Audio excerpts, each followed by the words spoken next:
नमस्कार साथियों, स्वागत है आपका सोशल मीडिया पर वायरल एक और खबर में। दृष्टि आईएएस के प्रबंधक और संस्थापक डॉक्टर विकास दिव्यकीर्ति हाल ही में सोशल मीडिया पर ट्रेंड कर रहे हैं। दरअसल डॉक्टर विकास दिव्यकीर्ति कोचिंग में पढ़ाने के दौरान देवी सीता के संबंध में विवादित टिप्पणी करने का सोशल मीडिया पर 45 सेकंड का वीडियो सामने आने के बाद सवालों के घेरे में है। कुछ लोग आरोप लगा रहे हैं कि यह एक विवादास्पद टिप्पणी है। उनकी टिप्पणी के वायरल होने के बाद ट्विटर पर बैन दृष्टि आईएएस ट्रेंड कर रहा है। दिव्यकीर्ति की वीडियो को लेकर हिंदू समाज में रोष है। इसे लेकर लोग सोशल मीडिया से लेकर सड़कों तक पर विरोध जता रहे हैं। साथ ही दृष्टि आईएएस कोचिंग को बंद करने और उन्हें इस निंदा के आरोप में गिरफ्तार करने की मांग कर रहे हैं। ट्विटर पर अन्य लोगों का दावा है कि प्रोफेसर ने अपने व्याख्यान के दौरान किसी अन्य लेखक के कार्यों का हवाला देते हुए यह टिप्पणी की थी। वे हैशटैग आई स्पोर्ट विकास दिव्यकीर्ति के समर्थन में आ रहे हैं। वायरल वीडियो के पीछे का सच क्या है? किस आधार पर उन्होंने देवी सीता के बारे में ऐसा बयान दिया? उन्होंने प्रसिद्ध न्यूज चैनल दी ललन टॉप के एंकर सौरभ त्रिपाठी से एक इंटरव्यू में इस बात पर चर्चा की। जितना हिंदू वो लोग हैं उतना हिंदू मैं भी हूँ। मैं इस बात के लिए एकदम निश्चिंत हूँ कि जो बात मैंने कही है उसके प्रामाणिक साक्ष्य हैं, उसके बिना मैंने कुछ भी नहीं कहा है। मैंने ट्विटर पे कम समय गुजारा है, अध्ययन में ज़्यादा गुजारा है, मैं उसी में ज़्यादा अच्छा महसूस करता हूँ। और प्रसंग इसमें ये है, फिर मुझे कहना खराब लग रहा है। मैंने क्लास में भी ये बात कही है कि कहते हुए मुझे लगता है कि जबान कट जाएगी मेरी, लेकिन अब संदर्भ है तो मैं क्या करूँ, कहना पड़ेगा। इसका ये परिणाम हुआ कि हमारे घर में पहली बार लोग भयभीत हुए और मुझे अपने हिंदू होने के लिए किसी और के प्रमाण की ज़रूरत नहीं है। दूसरी बात, जब तक संदर्भ ना पता हो तो उसके बिना कोई बात करना बड़ा निरर्थक होता है।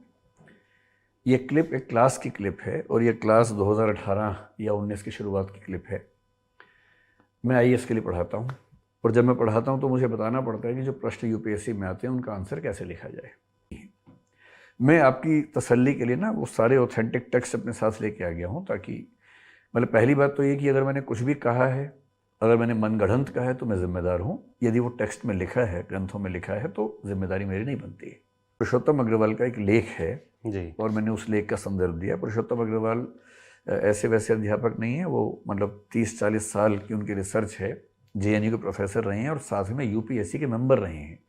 तो यूपीएससी के मेंबर होने का मतलब है कि हम जनरली ये फॉलो करेंगे कि अगर उनकी कोई बात है तो उसको हम ठीक मान के चलेंगे। ये उनकी किताब है संस्कृति वर्चस्व प्रतिरोध इस नाम से। इस किताब में एक लेख है शूद्र पशु नारी, अगर आप देखना चाहें तो ये भी देख लें। और मैंने इसमें से पढ़ा था, क्योंकि मैंने संस्कृत में ना रामायण पढ़ी थी ना महाभारत पढ़ी थी, मैंने इस किताब से पढ़ा था। सीता समझती रही कि युद्ध उनकी मुक्ति के लिए हुआ है, राम इस खुशफहमी की कोई गुंजाइश नहीं छोड़ते। यह जो युद्ध किया, विजय प्राप्त की, यह न त्वदर्शन मया कृतः, तुम्हारे लिए नहीं किया, मैती के लोभ में पुनर्वार ग्रहण करेगा। और आगे कुछ कठोर बातें, जिसके बाद अंत में ये कि मैंने तुम्हारा उद्धार किया है, मेरा उद्देश्य सिद्ध हो गया, अब मेरी कोई आसक्ति नहीं, तुम्हारी जहाँ इच्छा हो चली जाओ। ये वाल्मीकि रामायण का प्रसंग है। मैं वाल्मीकि रामायण भी साथ में लाया हूँ, आप चाहे तो उसमें भी देख सकते हैं। तो बिना प्रमाणों की बात करने से बहुत बचता हूँ, संदर्भों के साथ बात करता हूँ। मैंने ट्विटर पर कम समय गुजारा है, अध्ययन में ज़्यादा गुजारा है, मैं उसी में ज़्यादा अच्छा महसूस करता हूँ। उसके एकदम बाद वो क्या कह रहे हैं, महाभारत के रामोपाख्यान में राम का कथन और भी हृदय विदारक है। अब ये महाभारत में देखिए, ये महाभारत लेके आया हूँ और ये महाभारत भी गीता प्रेस की है, जिसको ट्विटर वाले लोग सबसे ज़्यादा प्रामाणिक मानते हैं। वही ये गीता प्रेस गोरखपुर की महाभारत द्वितीय खंड है। इस द्वितीय खंड में एकदम लेटेस्ट, मैंने आज ये बुक नहीं खरीदवाई है जानबूझ के, इसमें पृष्ठ संख्या 918 और 919, ये 2 पेज हैं, 918 919, जिसको भी देखना हो इसमें जाके देखें।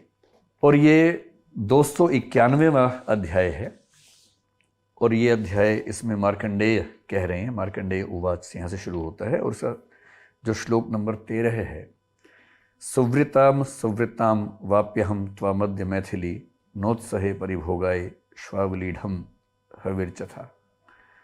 हविर्यथा सॉरी। अब इतना खराब है कि मुझे बोलते हुए फिर उतना ही खराब लग रहा है। मिथिलेश नंदिनी, तुम्हारा आचार विचार शुद्ध रह गया हो अथवा अशुद्ध, अब मैं तुम्हें अपने उपयोग में नहीं ला सकता, ठीक उसी तरह जैसे वही बात की जो कुत्ते के चाटे हुए भविष्य को कोई भी ग्रहण नहीं करता। यही बात पुरुषोत्तम जी ने अपने लेख में लिखी थी, इसको कोट कर। और मेरे इस वीडियो के क्लिप में आपने देखा भी होगा, मैंने जिक्र किया है कि शायद पुरुषोत्तम अग्रवाल जी ने किसी पुस्तक में इसका कोटेशन दिया है। वही पुस्तक आपके सामने मैं लेके आया हूँ, आपको संदर्भ देखना हो तो देख सकते हैं। ये एक डिबेट हुई, मेरे ख्याल से पहली डिबेट आप इसी की बात करना चाह रहे थे, जी। है ना?